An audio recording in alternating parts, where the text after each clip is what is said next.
Hey, good morning. It's Rich from Tennessee Homestead. How the heck are you today? Well, it's time for the Monday morning barn chat. And these guys out here, they're just laying around waiting for it to begin. My audience.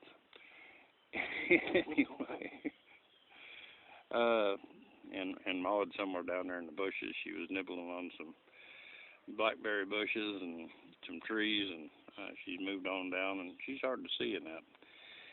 But anyway, she was up here laying with the rest of them earlier. Okay, let's talk a little bit today. Uh, I recently saw out there online a young couple that's potentially losing their homestead because of debt.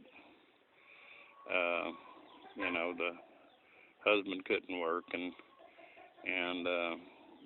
the homestead is not generating enough income for them to pay all their bills and things of this nature.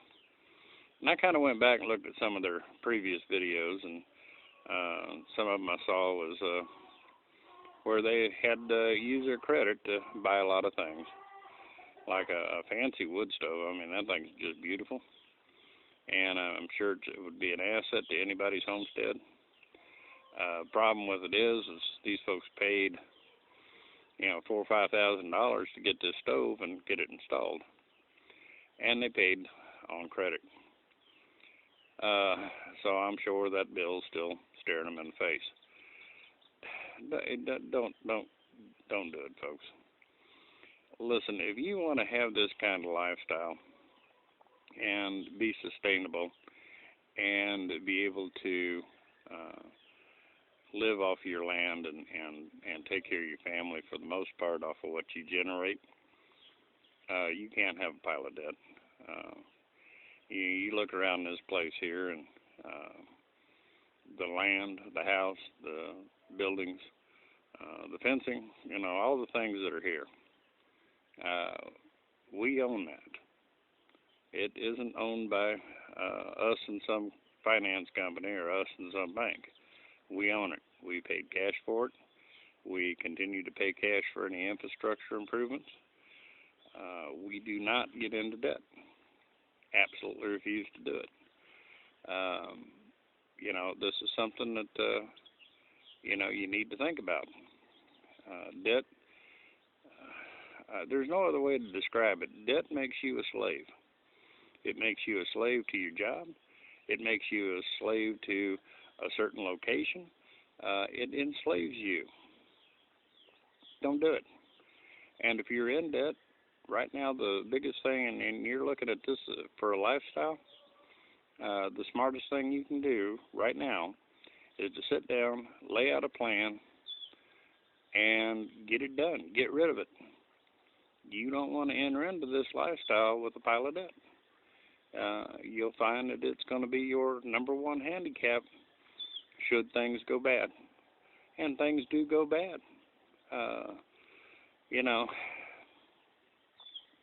I have seen folks lose their farms, lose their homesteads, and it's heartbreaking because it's so unnecessary. You don't need that big new fancy tractor.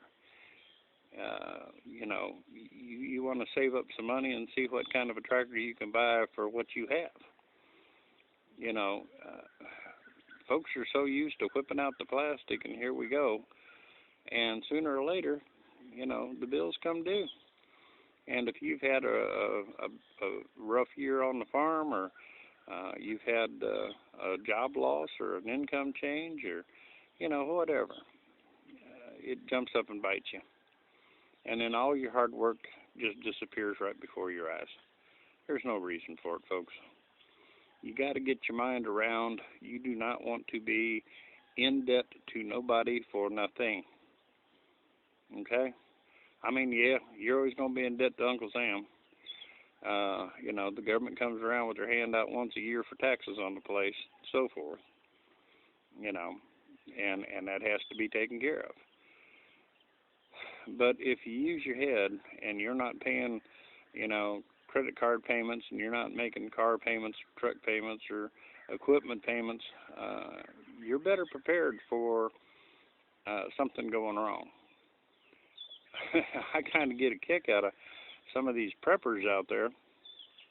You know, they go out and put on a credit card a bunch of food and ammo and guns. Well, if things really go bad, trust me, one thing that won't go bad is the bankers. They're going to come hunting their money, period. Don't forget that. Good times or bad, economic collapse or whatever, they're still going to come for it. Okay? You're going to be their target. You know, they're going to step up and take your land, take your animals, take your infrastructure away from you because you owe them money. Don't do it. Okay? I just can't overly stress that to you. Take an old farmer's advice. Don't do it. And if you're in debt, make it the number one priority in your life to get out of it. You know, take one credit card, like Dave Ramsey says, one credit card at a time, and you take every extra dime you've got and you pay that credit card off. And then you throw that thing in your fireplace and burn it. Be done with it. Don't ever use it again. Credit is the corporate world's way of enslaving you. Okay? Understand that. And if you want to be a slave, you know, go for it. But don't complain when your slave master comes around and wants to take the fruits of your labor. It's going to happen. Economies are going to go bad. Things are going to happen. You get hurt. You get sick. You know, I think I'd read a while back. Sorry for the shakiness here. I'd read a while back that the average family is about 30 days loss of income away from total collapse. And it's, I don't know what Molly's over there chasing, but she's after something.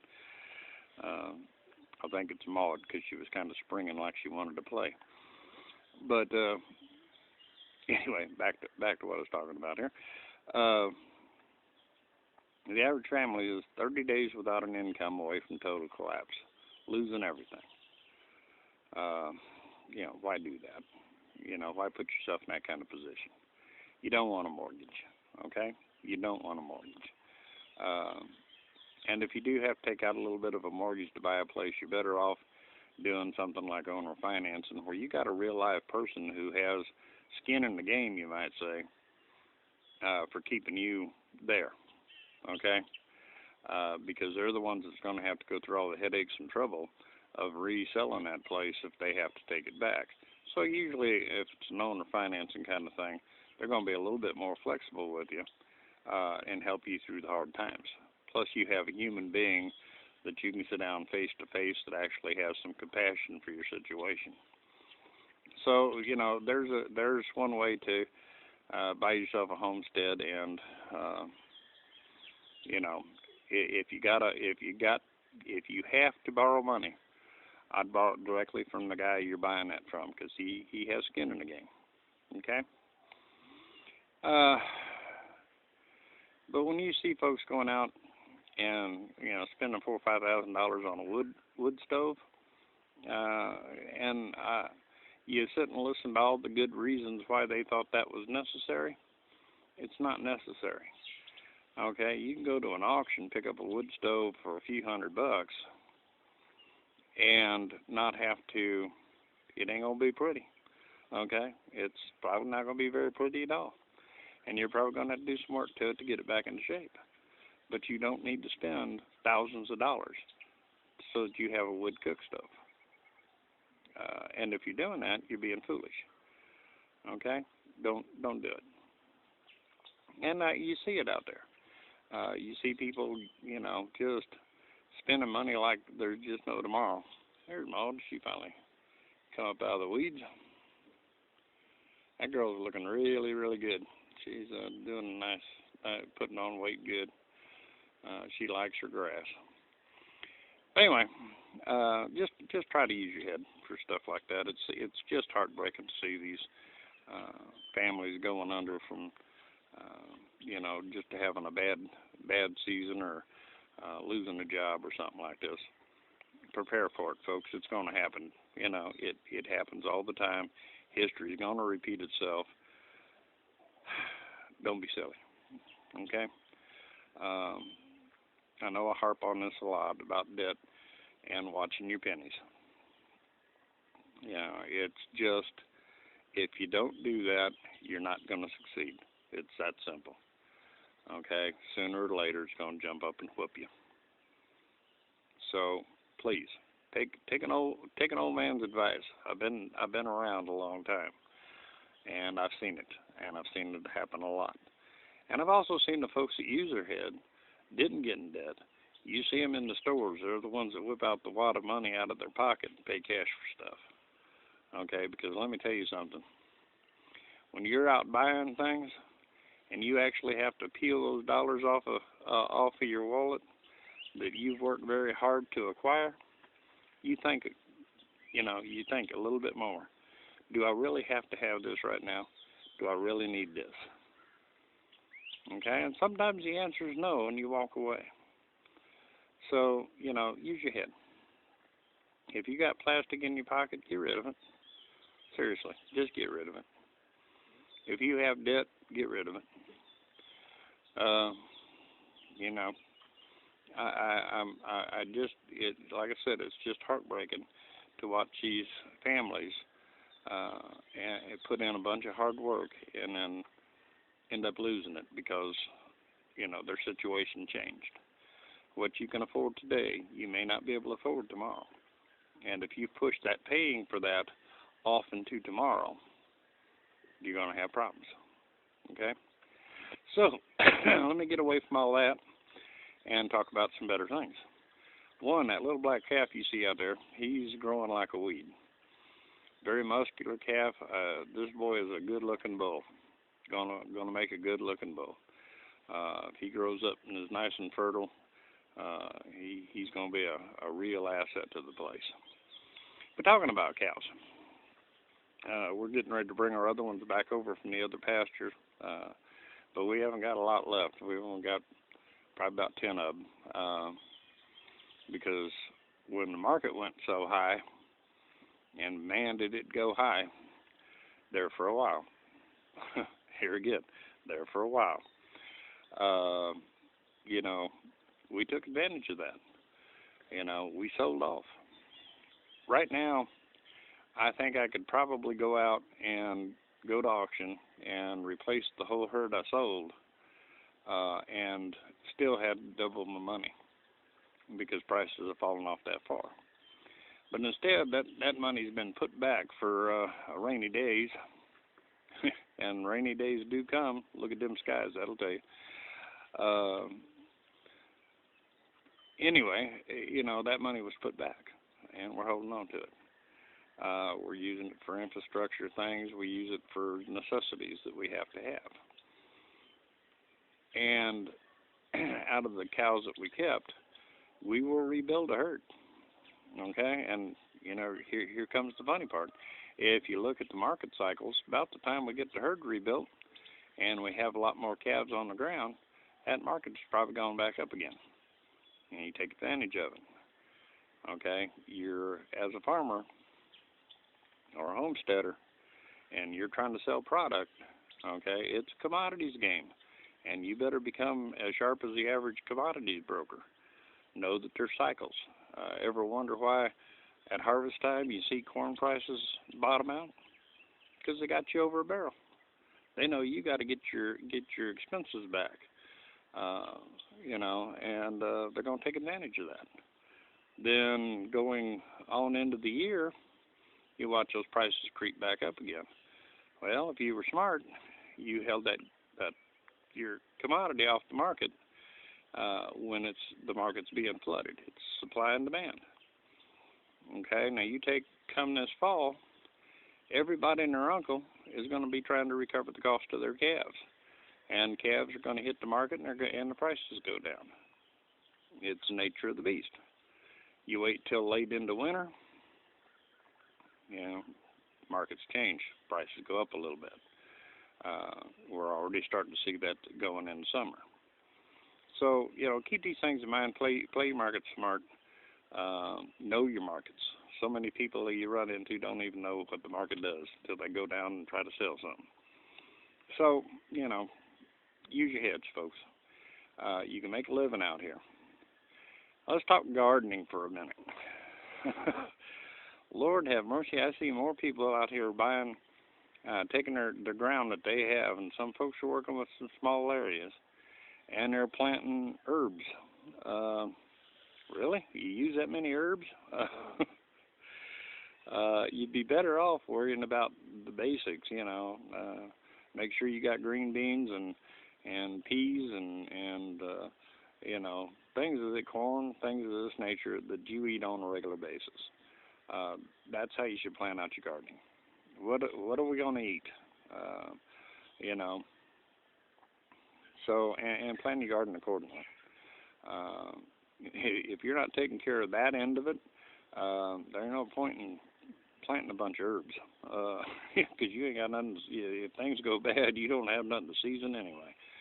Make sure you got the food to season before you worry about the seasoning.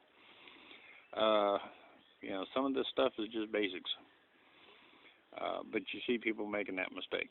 Okay, so use your space wisely. And if you do have the space and you want to plant some herbs, I'm not saying there's anything really wrong with that. Just make sure you got the other things covered first, and you'll find things work out better for you. Don't want this to get real long. One, I got a whole bunch of work to do, and like I showed you with these gray skies up there, they're forecasting rain and things may get a little tough around here today. But we got a good breeze coming out of the south, which a lot of times pushes this stuff up north, and that's a good thing. So, uh, like I said, I'm just it sickens your heart to watch these folks going under and watching them have problems, and you hate seeing it, and it's so avoidable. A little pre-planning, folks, goes a long, long way. And take care of your family. And the only way you're gonna be able to take care of your family is if the things that are around you that you're building, that you're working on, belong to you. Okay, don't become a slave to debt, because that's gonna make you a slave to a job and a slave to just about everything. You can't afford to make any major life changes because of debt. Get rid of the debt first. Your life will be so much better and so much simpler out here. Because out here, folks, stuff happens. Okay, it does happen. I knew a fellow that lost a bunch of cattle from a lightning strike. They were all gathered underneath the tree. Stuff happens. Okay, you just have to, set yourself up to where financially you can weather the tough times. Put back food. Okay. Now, I'm not saying go down and put $500 worth of food on a credit card. That's pretty stupid when you think about it. Okay, because things go bad. Let me tell you something. Those banks are still going to be up and functioning, and they're going to be coming for you. Okay, if there's one thing to know for sure, the corporate world will survive the downfalls, because they're going to come and take what you have. Okay, don't let it happen. There's that little survivor pup, the one that survived the flood that took out all of her siblings. And let me tell you something, her mama is making her about meaner by the day. Uh, she's a piece of work. Anyway, little black calf out there, that little bull, he's a beautiful son of a gun. Does real well. Still don't have a name for him yet, so we're thinking about putting together a giveaway for somebody who comes up with the best name for that bull. So put on your thinking caps a little bit, because that will probably be coming up here in a week or so. So anyway, let's see, what else has been happening around here? Our hatching didn't do as well as we have in previous hatchings. We only hatched out about 70-75%. I'm not sure if it was because of the temperature changes back in the mud room, because we had a cold snap overnight, so it was getting pretty cool down here, or humidity change, or I'm not really sure what it was, but we only had about a 70-75% hatch rate on that group.